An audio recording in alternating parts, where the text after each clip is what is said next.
Today we'll discuss what Michael's life was like after GTA 5's prologue and before the main story starts. What prompted me to make this video is a quote from Michael in which he says while hanging out with Franklin that his family has gone crazy ever since they moved from the Midwest to Los Santos. Firstly, let's look at where they were financially when they moved to Los Santos back in 2004. Michael moved his family to Los Santos after he had just spent up to that point the last 15 to 16 years robbing all across the US. It's presumed that he at that point had stashed away tens of millions of dollars, and even though they seem to be filthy rich at the beginning of the game's story, the reality is that they completely ruined their savings in not even 10 years. Michael's wife and kids were by no means shy in spending his money, all while they didn't have to lift a finger to get any of it. This leads them to the state that we see them in at the beginning of the game, where they not only are broke, but things between them are kind of falling apart relationship wise, or they have been falling apart for the last 10 years. See, if we look at some of the older family pictures around Michael's house, we can see them at a fancy dinner, we can see Amanda and Michael's wedding, as well as Amanda and Tracy in the kitchen having a good time. So it does truly seem like Michael was right, at least from these old photos. It seems like they were happier back when they were living in North Yankton, and I assume for the first couple of years in Los Santos. However, while we don't know exactly how things unfolded and we don't know every single detail, during those 9 years we can assume that Amanda and Michael's marriage completely fell apart to the point where they pretty much started being in an open relationship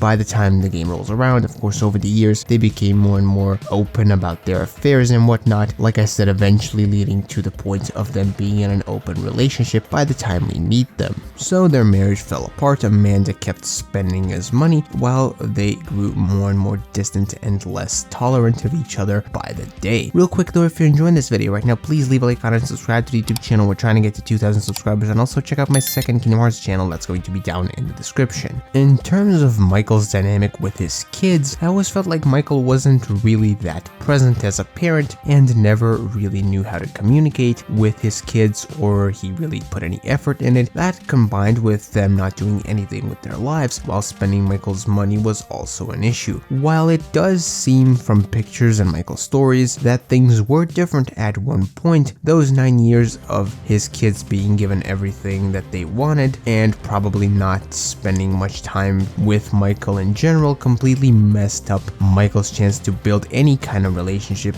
with his children. So while his kids were probably out there doing stupid shit, making dumb choices, doing a shit ton of drugs and who knows what else, what was Michael himself up to? So we covered his relationship with his family and how that all deteriorated over the 9-year span, but what was Michael up to during those 9 years, and how did his day-to-day life look like? So with that kind of family dynamic, it's no surprise that over the years Michael would spend most of his time in his head, either watching movies, drinking, and listening to music by the pool, or just in his own thoughts, like I said, living a not so fulfilling and kind of a lonely lifestyle. He himself also says to Franklin that he doesn't really go out much and that he doesn't have any friends. And when we first meet him, it's pretty clear that this isn't just some new development, but it rather looks like that has been his everyday life for the past 5 years and probably more. And when your day-to-day life just consists of the stuff I just talked about, interrupted by the occasional fight with his family, and it's been getting progressively more boring, depressing, and in general worse over the past almost 10 years, I feel like the thumbnail of this video definitely sums up Michael's life after Prologue pretty well. So over the 9 years between Prologue and the main story, Michael's relationship with his wife and kids slowly deteriorated. He became more and more distant from them, and the only interactions between them are arguments, which could all be part of the reason as to why we see Michael spending most of his time by the pool or in front of the TV and in his thoughts, which is certainly a lot more of a different and overall more depressing life than the one he lived prior to Los Santos. Not just in terms of his relationship with his family, which it has been alluded to being a lot better back in the day, but also in terms of his own daily life, which was a lot more interesting, at least compared to the one he lives in Los Santos at the start of the game's story. And with that said, I want to thank you for watching this video. Leave your thoughts and opinions on this topic in the comments down below. Until the next video stream,